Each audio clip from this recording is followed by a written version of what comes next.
Hello friends, कैसे हो आप सभी। उम्मीद करता हूं बहुत शानदार होंगे और अपनी अपनी स्टडी को भी बहुत शानदार ढंग से कर रहे होंगे। तो हम आज आपकी सेवा में फिर से प्रेजेंट हो चुके हैं एक नए चैप्टर के साथ। जो हमारा चैप्टर फर्स्ट था रियल नंबर्स, उसे हमने बखूबी बेहतरीन तरीके से बिल्कुल सही ढंग से, ठीक है, सब कुछ कंप्लीट कर लिया था। ठीक है, तो आज एक नया चैप्टर हम स्टार्ट करने के लिए जा रहे हैं जो चैप्टर नंबर 2 है, नाम जिसका क्या है, पॉलिनोमियल्स। ठीक है, और सबसे पहले इस चैप्टर को हम कहां से खत्म करेंगे, एनसीईआरटी बुक से। ठीक है, जैसा कि हमने आपसे कमिटमेंट किया था कि सबसे पहले एनसीईआरटी बुक खत्म करेंगे और उसके बाद पीवाईक्यूज। ठीक है, साथ साथ चलेंगे दोनों चीजें, है ना। तो अब हमारा चैप्टर 2 जो है वो है पॉलिनोमियल्स, है ना, जो कि हम स्टार्ट करने के लिए जा रहे हैं, है ना। अब सुनिए हमारी बात। जैसा कि आप सभी जानते हो कि हमारे फंडे क्या हैं कराने के। जो चैप्टर हम जब नया स्टार्ट करते हैं तो सबसे पहले उस चैप्टर की डिटेल्स जानते हैं, उसके फॉर्मूले जानते हैं, ठीक है, उसका मीनिंग समझते हैं कि वो चैप्टर जो है उसका मीनिंग क्या है। ठीक है, और फिर चलते हैं हम उसके क्वेश्चंस पर। आज भी ऐसा ही होगा। ठीक है, तो सबसे पहले हम जानेंगे कि पॉलिनोमियल्स आपका क्या है, क्या होता है पॉलिनोमियल्स, क्या पहचान है इसकी। ठीक है, और इसके टाइप्स कितने होते हैं, क्या क्या टाइप्स होते हैं, है ना, ये सभी कुछ हम जानेंगे। ठीक है, तो समझिए, देखो नाम क्या है, पॉलिनोमियल्स, है ना। वैसे पॉलिनोमियल्स वो होता है, ठीक है, देखो जो ये नोमियल्स हैं एक तरीके से ये क्या होता है, टर्म्स होता है। क्या होता है, टर्म्स, है ना। जैसे कि मोनोमियल्स, मोनोमियल्स वो होता है जिसमें एक टर्म हो, बाइनोमियल्स जिसमें दो टर्म हो, ट्राइनोमियल्स जिसमें तीन टर्म हो, ठीक है, बाइक्वाड्रेटिक और टेट्रामियल्स, ठीक है, मतलब, है ना। तो ये ठीक है, जो नोमियल्स होता है ये एक तरह से इसका मीनिंग होता है टर्म। ठीक है, तो ये क्या है आपका, पोलिनोमियल्स, मतलब ये हुआ, पोली माने बहुत सारे होता है, मियल्स माने एक तरीके से टर्म। ठीक है, मतलब जहां कई सारे टर्म हो। ठीक है, अच्छा, अब सबसे पहले समझिए आप इसकी जो मुख्य बात है, जो मेन चीज है वो क्या है, पॉलिनोमियल की पहचान, आइडेंटिफिकेशन ऑफ पॉलिनोमियल। ठीक है, पॉलिनोमियल को आप कैसे पहचानोगे कि ये पॉलिनोमियल है भी या नहीं, है ना। अच्छा, इस बात को जानने से पहले दो चीजें समझिए, ध्यान से समझते रहना दोस्तों। ठीक है, दो चीजें समझते हैं सबसे पहले हम। क्या, जो हमारी क्वांटिटी होती है, क्वांटिटी, है ना, क्वांटिटी, वो हमारी क्वांटिटी दो टाइप की है, समझिए आप, है ना, दो टाइप की क्वांटिटी। नंबर 1 कांस्टेंट, ठीक है, और नंबर टू वेरिएबल। ठीक है, नंबर 1 कांस्टेंट और नंबर 2 वेरिएबल्स, है ना। अच्छा, जो कांस्टेंट का मीनिंग है समझना, कांस्टेंट क्या होता है, नाम से ही पता चल रहा है, जो कांस्टेंट हो, जो फिक्स हो, जिसकी वैल्यू चेंजेबल ना हो। ठीक है, जो चेंजेबल ना हो वही आपका क्या होता है, कांस्टेंट।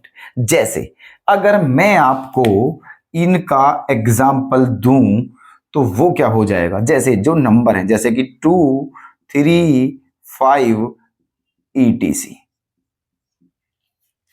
ये सभी क्या है, कांस्टेंट हैं, क्योंकि ये चेंजेबल नहीं है। जो 5 है वो हमेशा 5 की तरह ही यूज होगा। ठीक है, क्या आपने ऐसा कभी किया है कि 5 को 6 मान लिया गया हो, ठीक है, बताइए हमें, कभी किया हो या कहीं देखा हो। ठीक है, कि भाई 5 आ रहा है लेकिन 5 को 5 ना मान के उसको 7 ले लिया है या फिर 6 ले लिया है या 8 ले लिया है, कुछ भी। ठीक है, बताइए कैसा, अभी ऐसा हुआ है कभी आपने खुद किया हो या देखा हो कहीं भी, नहीं, ना किया होगा ना देखा होगा, क्योंकि ये हो ही नहीं सकता। जो 5 है वो ऑलवेज 5 है, चाहे आप अदर कंट्री में पहुंच जाओ, चाहे आप इस कंट्री अपना इंडिया में रहो, कहीं भी 5 5 ही होगा, 7 7 ही होगा। जितनी भी मतलब ये नंबर्स हैं, ठीक है, ये सारे कांस्टेंट हैं क्योंकि ये चेंजेबल नहीं होते हैं, है ना, क्लियर? तो कांस्टेंट समझ में आई बात। बात आती है वेरिएबल्स की। वेरिएबल्स जो होता है वो आपका, वेरिएबल्स वो होता है जो चेंजेबल हो। ठीक है, क्या हो? चेंजेबल, जिसकी वैल्यू चेंजेबल हो, जिसकी वैल्यू चेंजेबल हो, जैसे कि एक्स वाई जेड, ये जितने अल्फाबेट्स हैं सारे, ठीक है, ये सभी वेरिएबल्स हैं। ठीक है, क्योंकि देखो आपने बहुत सारे क्वेश्चन किए होंगे, 9th भी आप कर आए हो, 8th भी कर आए हो, 7th भी कर आए हो। ठीक है, सारी क्लास पास करके तभी तो 10th में आए हो। तो चलो 9th की बात करते हैं, क्योंकि तरोताजा है, अभी 9th से 10th में आपने एंट्री की है, तो 9th की बातें ज्यादा ध्यान होगी कंपेयर टू अदर क्लासेस। ठीक है, तो वहां पर आपने देखा होगा x के बहुत सारे क्वेश्चन किए होंगे। क्या आप हमें बता सकते हो कि x की वैल्यू क्या हमेशा सेम आई है कभी भी? ठीक है, जितने भी क्वेश्चन आपने किए हो, क्या हमेशा x की वैल्यू सेम आई थी? नहीं आई थी। ठीक है, कभी x की वैल्यू 1/2 आ जाती है, कभी x की वैल्यू 3 आ जाती है, कभी -5 आ सकती है, मतलब कुछ भी आ सकती है, वैल्यू डिफरेंट डिफरेंट आती रहती है। ठीक है, इसका मतलब x की वैल्यू किस पर डिपेंड करती है? According to condition question. ठीक है, जैसा क्वेश्चन ऐसी वैल्यू। ठीक है, जैसे कि मैं आपको बता दूं, ठीक है, तो वेरिएबल्स क्या हो गए आपके? एक्स वाई जेड ईटीसी, कोई दिक्कत? ठीक है, जैसे मैं बताता हूं आपको, x + 2 = क्या है? 0, है ना, ये है। यहां से x की वैल्यू क्या आ जाएगी भाई मेरे? यहां से x की वैल्यू आ जाएगी -2। ठीक है, अच्छा, अगर मैं कहूं x + 4 = 0, यहां से x की वैल्यू क्या आ गई है? -4। ठीक है, देखिए ये भी x की वैल्यू है, ये भी x की वैल्यू है, लेकिन यहां पर -2 है और यहां पर -4 है, मतलब डिफरेंट है। एक ही चीज की दो वैल्यू हैं, और कुछ करेंगे तो और अलग आ जाएगी। ठीक है, तो इसीलिए क्योंकि ये चेंजेबल है, इनकी वैल्यूज चेंजेबल हैं, इसीलिए दीज आर वेरिएबल्स। बात समझ में आई? ठीक है, जिसकी वैल्यू चेंजेबल हो वो आपका क्या होता है? वेरिएबल्स। बात समझ में आ गई? क्वांटिटी के दोनों टाइप समझ में आ गए हैं, कांस्टेंट और वेरिएबल्स। अब हम चलते हैं धीरे धीरे पॉलिनोमियल्स की तरफ, है ना। अब पॉलिनोमियल्स की मैं क्या बता रहा था आपको? आइडेंटिफिकेशन बता रहे थे पॉलिनोमियल्स की। ठीक है, देखिए आइडेंटिफिकेशन ऑफ पॉलिनोमियल्स, आइडेंटिफिकेशन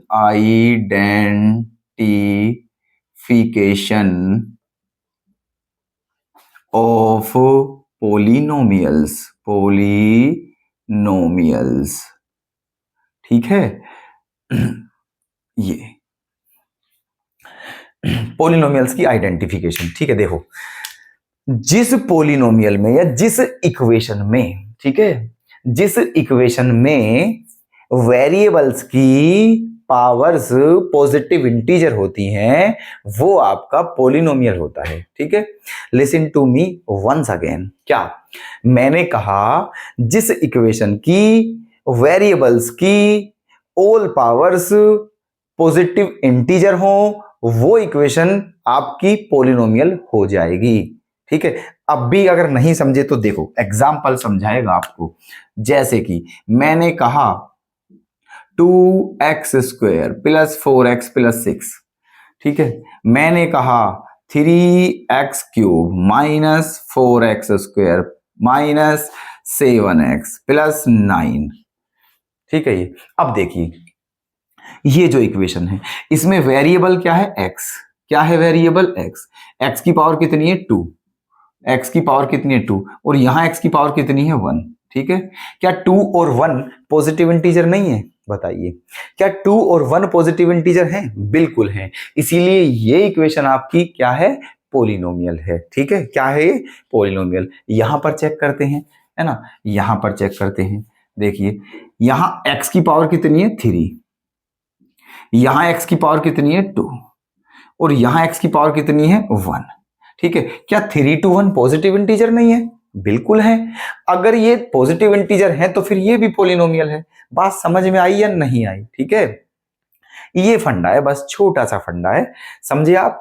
जो इक्वेशन दी हुई हो उसमें आप सबसे पहले वेरिएबल्स को देखोगे और फिर उसकी पावर ऑब्जर्व करोगे। ठीक है, अगर किसी इक्वेशन में वेरिएबल्स की जितनी भी पावर हैं, ठीक है, सभी पॉजिटिव इंटीजर हैं तो वो आपका पॉलिनोमियल होगा। अगर पॉजिटिव इंटीजर नहीं है तो वो आपका पॉलिनोमियल नहीं होगा। ये फंडा है।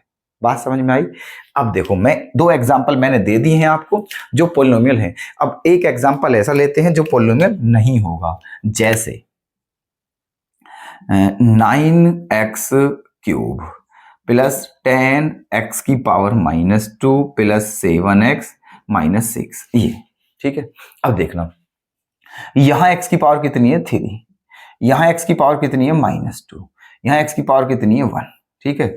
अब इनमें देखो, 3 पॉजिटिव इंटीजर है, बिल्कुल है, 1 पॉजिटिव इंटीजर है, बिल्कुल है, लेकिन जो -2 है, जो -2 है, ये पॉजिटिव इंटीजर नहीं है, ठीक है, ये पॉजिटिव इंटीजर नहीं है, इसीलिए ये आपका पॉलिनोमियल नहीं होगा। फिर सुन लीजिए ध्यान से, ठीक है, ये आपका पॉलिनोमियल नहीं होगा, क्योंकि x जो है 3 बार आ रहा है हमारा, यहां यहां यहां, यहां जो पावर है वो पॉजिटिव इंटीजर है, यहां जो पावर है वो भी पॉजिटिव इंटीजर है, बट यहां जो पावर है वो पॉजिटिव इंटीजर नहीं है। इसका मतलब हम कह सकते हैं इट इज नॉट पॉलिनोमियल, ठीक है, यह पॉलिनोमियल नहीं है। क्लियर है ये, है ना? ठीक है, तो ये टॉपिक आपका क्लियर हो चुका है कि पॉलिनोमियल की आइडेंटिफिकेशन क्या है, ठीक है, कौन सा होता है कौन सा नहीं होता है, क्वांटिटी कांस्टेंट क्या है, वेरिएबल्स क्या है, पॉलिनोमियल्स क्या है, कैसे आप पहचान करोगे पॉलिनोमियल्स की, ठीक है, ये सारी चीजें दोस्तों नोट करते रहना आप, ठीक है। अगर आपको सूटेबल लगे तो आप नोट करते रहना, कोई दिक्कत नहीं है, ये सही रहता है नोट करना, ठीक है। ओके, कपड़ा आगे देखते हैं, फिर आगे बताता हूं मैं आपको और चीजें, ठीक है। ये आप नोट कर लेना, ठीक है, वीडियो को पॉज करके देख लेना, हम रफ कर रहे हैं, आगे चलते हैं, ठीक है। आगे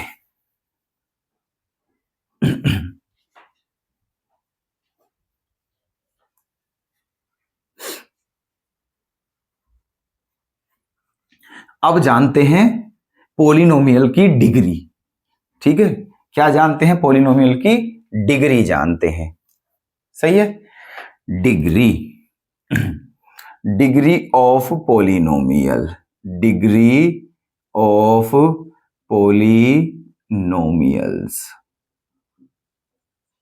ठीक है, ये डिग्री ऑफ पॉलिनोमियल्स ये जानते हैं। अब सुनिए ध्यान से, क्या होता है, जैसे कि मैं कहूं ax4 plus bx³ plus cx² plus dx plus e, ये है, ठीक है। यहां पर देखिए वेरिएबल कितनी बार है, मतलब जो अगर हम x को वेरिएबल माने, अगर हम x को वेरिएबल माने, समझना मेरी बात, ऐसे तो a b c d e जो है ये भी वेरिएबल्स ही हैं, ऐसी बात नहीं है, लेकिन जो बार बार रिपीट हो रहा है, जो बार बार रिपीट हो रहा है, ठीक है, स्टैंडर्ड फॉर्म में जो लिखा हुआ है, अगर इसकी कंपेयर करें स्टैंडर्ड फॉर्म के हिसाब से, तो फिर x को हम वरीयता दे रहे हैं और x यहां पर वेरिएबल मान रहे हैं, ठीक है, क्योंकि ये बार बार आ रहा है, यहां भी यहां भी यहां भी यहां भी, ठीक है। इसका मतलब ये जो इक्वेशन है ये x की फॉर्म में है, यहां पर जो रोल प्ले है वो x का रोल प्ले है, ठीक है, और x ही वेरिएबल माना गया है। तो यहां पर देखिए, यहां x की पावर कितनी है 4, यहां 3, यहां 2 और यहां 1, इसका मतलब ये आपका पॉलिनोमियल है। क्या है ये? पॉलिनोमियल। लेकिन अगर मैं बात करूं कि इस पॉलिनोमियल की डिग्री क्या होगी, ठीक है, इस पॉलिनोमियल की डिग्री क्या होगी, तो सुन लेना भाई, ठीक है, जिस पॉलिनोमियल की, है ना, डिग्री बतानी होती है, वहां पर हम देखते हैं कि जो आपका वेरिएबल है, जो आपका वेरिएबल है, उसकी जो हाईएस्ट पावर होती है वही आपकी पॉलिनोमियल की डिग्री होती है। बात समझ में आई? ठीक है, इस पॉलिनोमियल में वेरिएबल x है और उसकी हाईएस्ट पावर कितनी है 4, इसका मतलब इस पॉलिनोमियल की डिग्री क्या हो जाएगी 4, हाईएस्ट पावर, हाईएस्ट, है ना, highest power, highest power of polynomials, highest power of polynomials is called degree. बात समझ में आई या नहीं आई? ठीक है, जो पॉलिनोमियल की हाईएस्ट पावर होती है, highest power of variable, highest power of variable, है ना,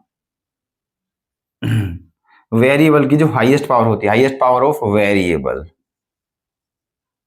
ठीक है, ऑफ पॉलिनोमियल, चाहो तो लिख सकते हो ऑफ पॉलिनोमियल, ठीक है। जो पॉलिनोमियल है उसमें जो वेरिएबल्स है उसकी जो हाईएस्ट पावर होती है वही आपकी क्या होती है, डिग्री होती है। जैसे कि यहां इसकी डिग्री क्या है आपकी 4 है, क्या है डिग्री 4, क्लियर, ठीक है। ये भी आपका क्लियर है कि डिग्री क्या होती है, ठीक है। अब जानते हैं टाइप्स ऑफ पॉलिनोमियल, क्या जानते हैं, टाइप्स ऑफ पॉलिनोमियल, है ना, types of polynomial, types of polynomial, ठीक। तो देखो इसके टाइप्स तो ऐसे कई सारे हो जाएंगे, ठीक है, मेन समझ लीजिए आप, ठीक है।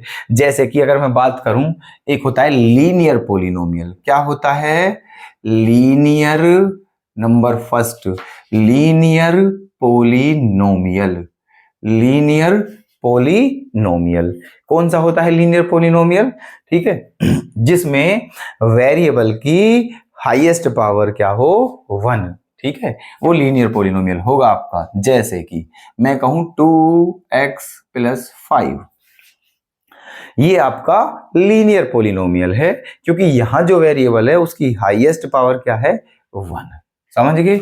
Number 2 quadratic polynomial, quadratic polynomial, quadratic polynomial, तो ये क्या होता है, ये होता है आपका जैसे कि 2x² + 5x + 6, ठीक है। ये तो ये आपका क्वाड्रेटिक पॉलिनोमियल होगा क्योंकि यहां वेरिएबल की हाईएस्ट पावर कितनी है 2, ठीक है, यहां क्या थी 1।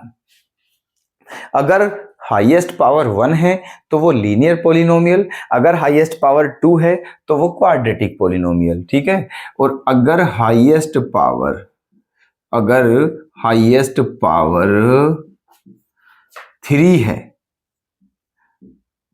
अगर हाईएस्ट पावर 3 है तो फिर उसे क्या बोलोगे आप, क्यूबिक पॉलिनोमियल, क्या बोलोगे, क्यूबिक पॉलिनोमियल। देख लीजिए यहां पर इस वेरिएबल में, इस वेरिएबल की हाईएस्ट पावर कितनी है 3, तो इसीलिए ये क्या है आपका क्यूबिक पॉलिनोमियल, क्लियर है, ठीक है। लीनियर पॉलिनोमियल है ना, क्वाड्रेटिक पॉलिनोमियल, क्यूबिक पॉलिनोमियल, ऐसे बाई क्वाड्रेटिक पॉलिनोमियल भी हो जाएगा जिसकी हाईएस्ट पावर 4 होती है, ठीक है। मतलब ये इसके मेनली टाइप्स ये हैं, ठीक है।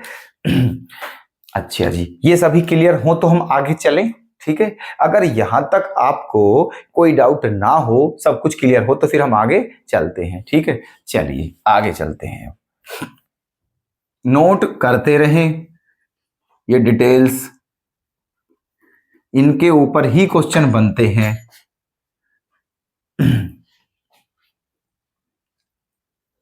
अब जानते हैं हम क्वाड्रेटिक पॉलिनोमियल और क्यूबिक पॉलिनोमियल, ठीक है, क्वाड्रेटिक पॉलिनोमियल और क्यूबिक पॉलिनोमियल। चलिए देखो, quadratic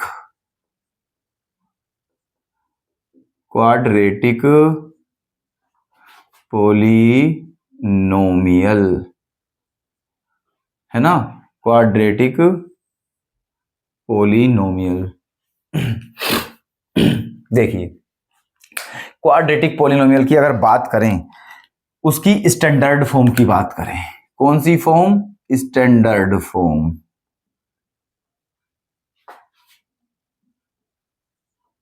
standard form, standard form, ठीक है। तो वो क्या होती है आपकी ax² + bx + c, ठीक है। क्वाड्रेटिक पॉलिनोमियल की स्टैंडर्ड फॉर्म ये होती है, समझ गए आप, है ना। अब इसमें देखो क्या करना है, समझना, इसकी क्योंकि क्वाड्रेटिक पॉलिनोमियल है तो इसकी हाईएस्ट पावर कितनी है 2। अब ध्यान रखना, जिस पॉलिनोमियल की जितनी डिग्री होती है उसके जीरोस भी उतने ही होते हैं, उसके जीरोस भी उतने ही होते हैं, जीरोस कह दीजिए चाहे रूट्स कह दीजिए, बात एक ही है, ठीक है। अब क्योंकि क्वाड्रेटिक पॉलिनोमियल है इसके जीरोस 2 होंगे, कितने जीरोस होंगे इसके 2, ठीक है। जीरोस क्या होते हैं पता है आपको? जीरोस कोई अलग ऐसी चीज नहीं है, ठीक है, कोई हवा नहीं है जीरोस। जीरोस जो होती हैं जैसे क्वाड्रेटिक इक्वेशन है, जब इनके फैक्टर करते हैं हम तो 2 वैल्यू आती है निकल के एक्स की, ठीक है, उन्हें ही क्या बोलते हैं? जीरोस बोलते हैं। समझ गए आप? ठीक है, तो जो x की वैल्यू है वही जीरोस है। तो क्योंकि ये क्वाड्रेटिक पोलिनोमियल है तो इसके कितने जीरोस होंगे? 2 जीरोस होंगे, ठीक है। और हम मान लेते हैं जो इसके जीरोस हैं, जो इसके जीरोस हैं, है ना, फर्स्ट जीरोस मान लिया अल्फा और सेकंड जीरोस मान लिया बीटा, है ना। इसका फर्स्ट जीरोस अल्फा है और सेकंड जीरोस बीटा है, ठीक है। अगर मैं बात करूं किसकी? सम ऑफ जीरोस, है ना, तो क्या होंगे? Alpha plus beta. ये बड़े इंपॉर्टेंट फॉर्मूले हैं, ध्यान से समझना और फिर नोट जरूर करने हैं, ठीक है। अगर मैं बात करूं sum of zeros alpha plus beta, तो उसका फॉर्मूला होता है आपका -b/a। अब b क्या है बताइए आप? b है x का कोफिशिएंट। क्या है b? x का कोफिशिएंट। लिख सकते हो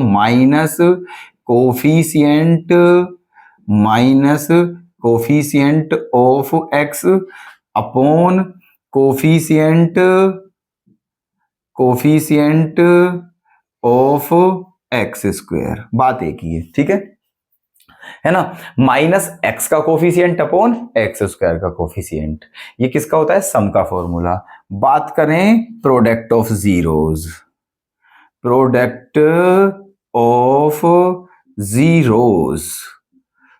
जीरोस अल्फा इंटू बीटा, वो क्या होता है? C/A होता है।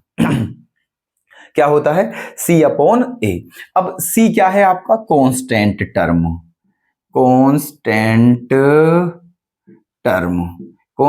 टर्म वो होगी जिसके साथ x नहीं होगा, अपॉन एक्स स्क्वायर का कोफिशिएंट ऑफ एक्स स्क्वायर। बात समझ में आई, है ना। बहुत इंपॉर्टेंट चीजें ये, यहां से क्वेश्चन जरूर बनता है, ठीक है। सम का फॉर्मूला ये है और प्रोडक्ट का फॉर्मूला ये है, ठीक है। अगर बात समझिए, आपको सम भी पता हो प्रोडक्ट भी पता हो, लेकिन क्वाड्रेटिक इक्वेशन पूछ ले, अगर पूछ ले कि क्वाड्रेटिक इक्वेशन फाइंड आउट करनी है तो उसका फॉर्मूला क्या होगा फिर? ठीक है, क्वाड्रेटिक इक्वेशन का फॉर्मूला, है ना, क्वाड्रेटिक इक्वेशन का फॉर्मूला हो जाएगा आपका क्वाड्रेटिक इक्वेशन, शॉर्ट में लिख दिया है। इसका फॉर्मूला होता है x square minus alpha plus beta into x plus alpha into beta equals to 0, ठीक है, ये होता है। ठीक है, क्वाड्रेटिक इक्वेशन का निकालना अगर हो तो फिर ये फॉर्मूला होता है x square minus alpha plus beta into x into alpha into beta equals to 0। समझ गए? ठीक है, क्लियर है ये। अब देखते हैं क्यूबिक पॉलिनोमियल। किसको देखते हैं? Cubic polynomial. वैसे क्यूबिक पॉलिनोमियल, ठीक है, क्वेश्चन है नहीं सिलेबस में हमारे क्यूबिक पॉलिनोमियल के, ठीक है, लेकिन आप देख लीजिए, ठीक है। क्यूबिक पॉलिनोमियल, क्यूबिक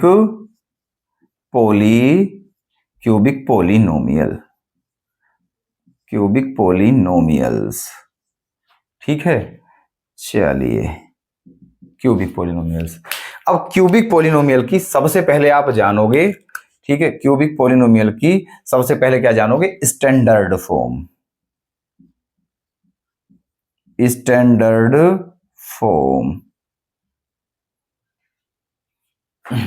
ठीक है। स्टैंडर्ड फॉर्म क्या होती है? स्टैंडर्ड फॉर्म होती है ax³ plus bx² plus cx plus d, ठीक है, ये आपकी होती है स्टैंडर्ड फॉर्म क्यूबिक इक्वेशन की, ठीक है। पहले x³ फिर x² फिर x⁻1 फिर कांस्टेंट, ठीक है। अब इसमें ये क्या है? क्यूबिक है, हाईएस्ट पावर कितनी है? 3, तो इसके जीरोस भी कितने होंगे? 3 जीरोस होंगे। इसके कितने जीरोस होंगे? 3 जीरोस होंगे, ओके। पहला, दूसरा, तीसरा। पहला जीरोस, दूसरा जीरोस और तीसरा जीरोज। पहला जीरोज होता है अल्फा, दूसरा होता है बीटा और तीसरा होता है गामा।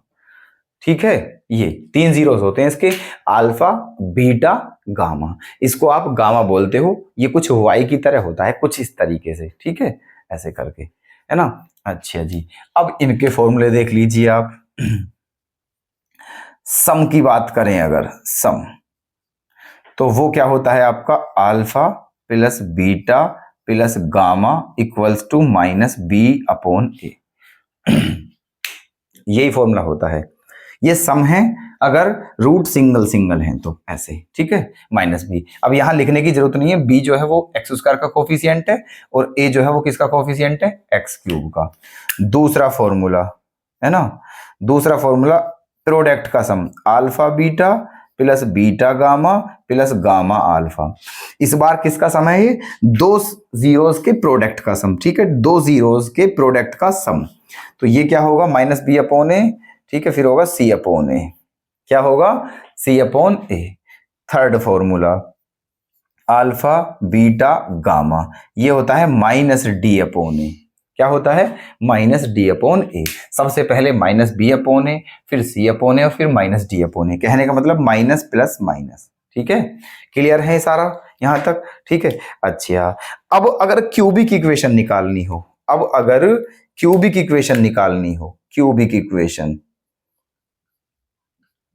क्यूबिक इक्वेशन निकालनी हो अगर, ठीक है, सुनना ध्यान से। क्यूबिक इक्वेशन कैसे निकालोगे, तो क्यूबिक इक्वेशन का ये फॉर्मूला होता है x cube minus alpha plus beta plus gamma into x square plus alpha beta plus beta gamma plus gamma alpha into x. ठीक है, माइनस प्लस फिर minus alpha beta gamma equals to 0। ठीक है, ये cubic equation का formula होता है cubic equation निकालने का। ठीक है, ये ठीक है, और ये याद रखने का तरीका प्लस माइनस। ठीक है, पहले अल्फा प्लस गामा, फिर alpha beta beta gamma gamma alpha और फिर अल्फा बीटा गामा। क्लियर है, ठीक है। तो ये थी इस चैप्टर के बारे में डिटेल्स। ठीक है, बस क्योंकि चैप्टर ऐसा है नहीं है कि बहुत ज्यादा डिटेल्स हो इसमें, यही इसके बारे में डिटेल्स है। ठीक है, इससे अलावा और कुछ इसमें पढ़ने की आवश्यकता है भी नहीं। ठीक है, ये सारी इंफॉर्मेशन इस चैप्टर की हो चुकी है। ठीक है, और उम्मीद करता हूं कि आपके सभी कुछ क्लियर हो चुका होगा। नोट कर लें, ठीक है, बहुत ही लाभ होता है आने वाले टाइम में। ठीक है, रिवीजन टाइम पे। क्लियर है, ठीक है, चलिए, तो अगर अब ये क्लियर है आपके तो आगे चलते हैं हम। ठीक है, और आपको जो पहली एक्सरसाइज है, ठीक है, अब उस पर चलते हैं। इसकी जो 2.1 एक्सरसाइज है, बड़ी बेहतरीन एक्सरसाइज है, देखना। ठीक है, अब उस पर चलते हैं। ओके, चलिए, ये है हमारी एक्सरसाइज 2.1, पहली ही एक्सरसाइज है और इसमें एक ही क्वेश्चन है। एनसीईआरटी में क्वेश्चन बहुत ज्यादा दिए हैं, ये बात बड़ी मतलब प्रसन्नता देती है हमें। इतने क्वेश्चन दिए हैं कि आप कर ही नहीं पाओगे पूरे साल में भी। ठीक है, चलिए देखो, दो ही एक्सरसाइज है इस चैप्टर में और इस क्वेश्चन में एक ही क्वेश्चन है। इस एक्सरसाइज में केवल एक ही क्वेश्चन है। ठीक है, और जो सेकंड एक्सरसाइज है उसमें भी केवल 2 ही क्वेश्चन है बस। ओके, एक ही दिन में चैप्टर खत्म हो जाता, लेकिन यह थोड़ा वीडियो का ये ध्यान रखना पड़ता है कि ज्यादा लेंथी ना हो जाए, आपको देखने में दिक्कत हो जाती है। ठीक है, चलिए, तो आज की क्लास में केवल हम इतना ही कराएंगे। ठीक है, चैप्टर पूरी तरीके से एक्सप्लेन कर दिया है और ये क्वेश्चन जो है इसे समझ लो ध्यान से। ठीक है, कल वाली क्लास में चैप्टर कंप्लीट हो जाएगा एनसीईआरटी से। ठीक है, चलिए देखते हैं क्वेश्चन क्या है। The graphs of y equals to P x. ठीक है, the graphs equals to y equals to P x. ये ग्राफ दिया हुआ है y बराबर पी एक्स, है ना। आर गिवन इन फिगर्स, ये नीचे फिगर है, कितने फिगर हैं, 6 फिगर हैं। ठीक है, figures below for some polynomials P x. ठीक है, ये पी एक्स जो है कुछ पोलिनोमियल है पी एक्स के। ठीक है, find the number of zeros of P x. आपको क्या बताना है, पी एक्स के जो जीरोज हैं वो कितने हैं हर एक पार्ट में। 6 पार्ट हैं फर्स्ट क्वेश्चन के। ठीक है, हर पार्ट में आपको ये बताना है कितने जीरोज होंगे पी एक्स के। समझ गए बात। ठीक है, अब देखिए, जीरोस किसके बताने हैं भाई साहब? पी एक्स के।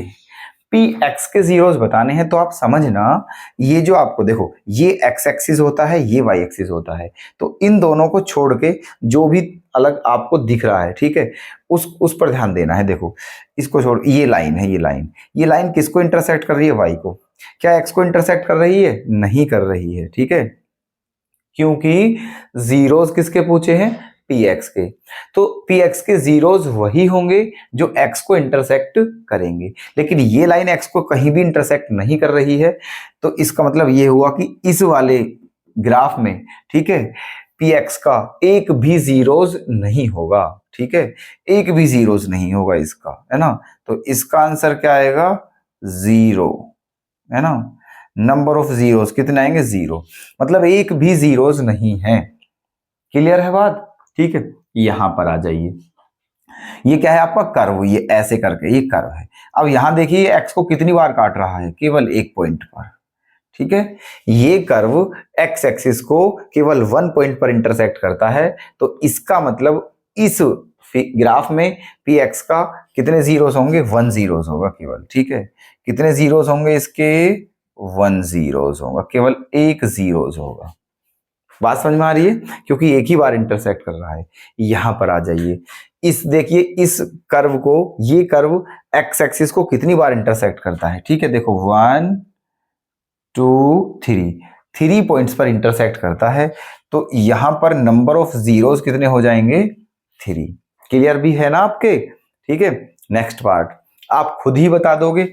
ये कितनी बार एक्स को इंटरसेक्ट करा है? 2 बार, एक और एक, 2, तो यहां पर कितने जीरोस होंगे? 2। ओके, यहां पर देखिए कितनी बार है? 1 2 3 4, 4 बार, तो यहां पर कितने जीरोस होंगे? 4 होंगे, ठीक है। लास्ट यहां पर देखिए, ठीक है, देखो ये केवल टच कर रहा है, तो ये काउंट होगा, टच कर रहा है, ठीक है। तो 1 2 3, तो ये कितने जीरोस हो जाएंगे? 3, ठीक है। क्लियर है सभी पार्ट? कोई दिक्कत तो नहीं है ना। तो यही था बस इस क्वेश्चन का सॉल्यूशन, ठीक है। ये एक्सरसाइज आपकी कंप्लीट, ठीक है, और आज की क्लास भी आपकी यही कंप्लीट है, ठीक है। विदा चाहेंगे आज आपसे, और कल फिर आपके लिए लेकर आते हैं नई एक्सरसाइज, नए क्वेश्चन। बने रहिएगा दोस्तों। अगर आप हमारी वीडियो को लाइक मतलब पसंद कर रहे हो तो प्लीज लाइक जरूर करें, शेयर करें, ताकि और स्टूडेंट्स भी पता चले औरों को भी, ठीक है। और कुछ कमेंट करके भी हमें मोटिवेट करते रहा करो दोस्तों, ठीक है। और कोई दिक्कत दिखे अगर आपको हमारी कोई क्लास में कुछ भी ऐसा है जो आपको फील होता हो, तो वो भी आप हमें सजेस्ट कर सकते हो, ठीक है। Okay, take care, bye bye.